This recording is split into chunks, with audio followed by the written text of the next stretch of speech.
Headlines आपने जानी और अभी आपको बताएं कि पाकिस्तान तहरीक इंसाफ का हकीकी आज़ादी मार्च कप्तान के पिंडी पहुंचने की कॉल। कारकुनान पुरजोश हैं, काफिले पिंडी पहुंचने लगे हैं। इस वक्त क्या सूरत हाल है जानते हैं नुमाइंदा बोल न्यूज़ राहुल रिजवान से। जी राहुल रिजवान, अपडेट कीजिएगा, क्या सूरत हाल देख रहे हैं?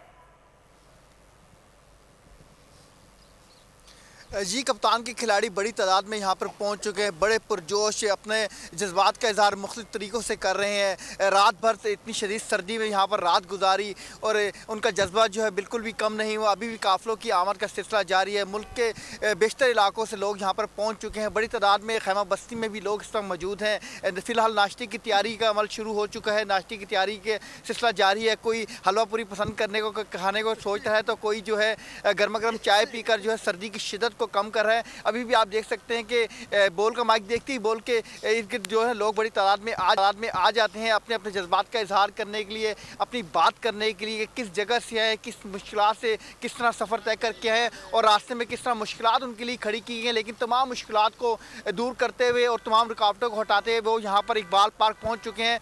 और आज जो है आज का दिन बड़ा अहम दिन है। इमरान खान जो है तहरीक इंसाफ के चेयरमैन इमरान खान जो है आज जो है आगे का लाहेअमल का ऐलान करेंगे और हर कोई यही कह रहा है कि जब तक वो कहेंगे और जो आगे का वो ऐलान करेंगे उस पर हम सब लब्बैक कहेंगे और उनके जब तक जिस तरह भी अगर बैठने का इरादा रखते हैं तो हम बैठेंगे और जितने जब तक कहेंगे, बल्कि हम उन्हीं लोगों से उनकी ज़बानी बात करते हैं। आप ये बताएं कहाँ से आए हैं और इतनी सर्दी भी और ये जज्बा कैसा है?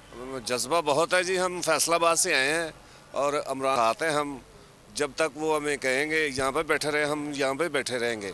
जब तक वो कहेंगे नहीं जाएं फिर हम चले जाएंगे। अगर बैठे रहेंगे तो बैठे रहने का कहेंगे तो हम बैठे ही रहेंगे। जी बैठे रहेंगे। आप ये बताएं आप कहाँ से आए हैं और क्या इरादा है आगे का? जी हम भी फैसलाबाद से आए हैं जी। इमरान खान की क़यादत में हम हकीकी आज़ादी मार्च अपने बच्चों के मुस्तकबिल के लिए आए हैं। तो इंशाल्लाह जब तक खान साहब कहेंगे इंशाल्लाह हम बैठे रहेंगे इंशाल्लाह। जी अपने बच्चों के मुस्तकबिल के लिए हैं। आप किधर से आए हैं? मियाँ वाली सर। अच्छा, आप तो खान साहब के शहर से आए हैं? जी जी माशाल्लाह सर जी। सारी ज़बान सरेगी मैं सरेगी जी गल करना चाहना कि असा हाँ मियाँ वाली नहीं लेकिन असा काम करने लाहौर दे विच रीगर का काम। सारी सैलरी है 25,000। ठीक है, 25,000 सैलरी आपको पता नहीं इस दौर में कितनी महंगाई है। सानू पता है असा किसी तरह ना करते पे, असा अपना मुस्तकबिल बनाना है। ठीक है, जी आपने देखा कि हर कोई अपने बच्चों के मुस्तकबिल के लिए इमरान खान के साथ आया है और उनका यही कहना है कि जब तक खान साहब कहेंगे हम यहीं पर रहेंगे। टाइगर के साथ साथ ख़वातीन की बड़ी तादाद इस वक्त यहाँ पर मौजूद है। ख़वातीन की एक बहुत बड़ी तादाद इस वक्त यहाँ पर आई है। हर कोई बात करना चाहता है। आप ये बताएं क्या कहेंगे? सर्दी भी है, हमारे साथ ही मौजूद रहिएगा। आली जान ने भी हमें ज्वाइन किया है जो इस वक्त स्टेज के करीब हैं। जी आली जान बताइएगा कितनी तैयारी बाकी है, कब तक स्टेज तैयार कर लिया जाएगा?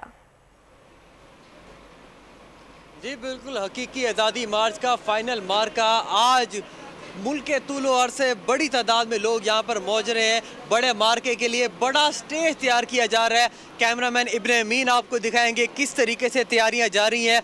आप देख सकते हैं इस वसीओ अरीज स्टेज को तैयार करने के लिए बड़ी टीम जो है वो हायर की गई है। 80 फीट ऊंचा, 60 फुट लंबा और 40 फुट चौड़ा ये स्टेज तैयार किया जा रहा है।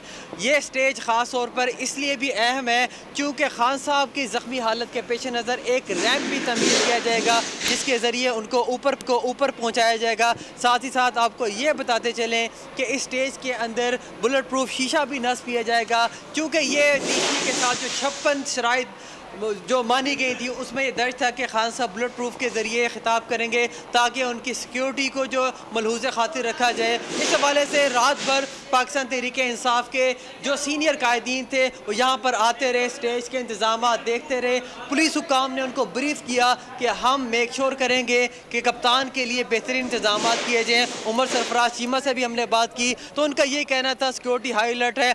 यहाँ से लेफ़्ट साइड पर कुछ ही आगे एरिड एग्रीकल्चर यूनिवर्सिटी वाक़या है जहाँ पर हेलीकॉप्टर लैंड करेगा और उनको सख्त सिक्योरिटी हसार में इस स्टेज पर जो है लाया जाएगा जिसके ऊपर 250 अफराद अफराद बैठ सकेंगे। सिर्फ स्पेशल पासिस के हामिल अफराद जो होंगे उनको स्टेज तक जाने की इजाज़त होगी और यहाँ पर मरकज़ी स्टेज नस्ब किया जाएगा जिसका मुंह सदर वाली साइड पे होगा और बड़ी तादाद में लोग जो मुल्क तूलो अर्ज़ से पहुँचेंगे वो इस स्टेज के पे अपने कप्तान को बराजमान देखेंगे।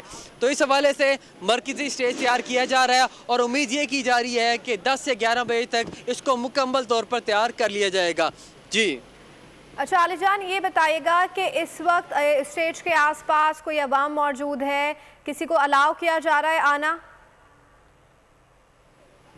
नहीं, बिल्कुल नहीं। स्टेज से 500 मीटर फॉरवर्ड और बैक साइड तक किसी को यहाँ पर आने की इजाज़त नहीं है। वो लोग जो सिक्योरिटी की फ़राइज़ अंजाम दे रहे हैं सिर्फ वो लोग यहाँ पर आ सकते हैं या वो लोग जो स्टेज की तैयारियों में मशगूल हैं उन्हीं को यहाँ पर आने की इजाज़त है। इसके अलावा यहाँ पर किसी को आने की इजाज़त नहीं है। जिस तरह मैंने पहले बताया सिक्योरिटी के सख्त इंतजाम हैं तो उसी के पेश नज़र यहाँ पर स्टेज के करीब किसी को आने की इजाज़त नहीं है। ठीक है आलिजा, हमें अपडेट करे थे, आपका बहुत शुक्रिया। अगर आपको हमारी ये वीडियो पसंद आई है तो लाइक पर क्लिक कीजिए। आप ये समझें, ये जो हक है ना, हक पे खड़े रहना और हक को बोलना, ये दूर से लगता है तन्हा हो गए लोग। आप खान साहब को देखें, तन्हा दिखाई देने, सारी जमातें मिलकर उनके खिलाफ हैं, लेकिन आज भी पाकिस्तान की आवाम उस हक की आवाज़ के पीछे जो है 80% से ज़्यादा आवाम उनके साथ है। सेम एग्जैक्टली इसी तरीके से बोल की कहानी है भाई, बिल्कुल अलग आपको तन्हा दिखाई देगा, हर जगह आपको खड़ा हुआ नजर आएगा, हटेगा नहीं किसी चीज़ से। और उसके साथ भी 80% आवाम अगर आज आप देखें तो उसे बोल दिख रही है। जाली केस है ना, ये हम पे उस वक्त बनाए गए थे जब हुकूमत यही थी, इन्हीं लोगों की हुकूमत थी ना। और ये जाली केस, इनको मैं नहीं कह रहा इस केस को जाली केस, इनको पाकिस्तान में क्या पूरी दुनिया में एक ऐसा शिकायत कुंदा नहीं मिला, एक ऐसा कंप्लेनेंट नहीं मिला जिसने ये कहा हो कि हमारे साथ फ्रॉड हुआ है। तो ये खुद ही बन गए कंप्लेनेंट और ये खुद ही इन्होंने खुद ही इन्वेस्टिगेशन की, उसकी खुद ही तफ्तीश भी की, यानी कि कंप्लेनेंट भी है, इन्वेस्टिगेशन ऑफिसर भी है। और इन द एंड इन्होंने फिर उसके बावजूद ये कोर्ट में जमा कराया कि जी ये केस जाली केस था। ये मेरी बात नहीं है, ये इनके इन्वेस्टिगेशन ऑफिसर की बात है। सब्सक्राइब करें और बेल दबाएं ताकि कोई खबर रह न जाए।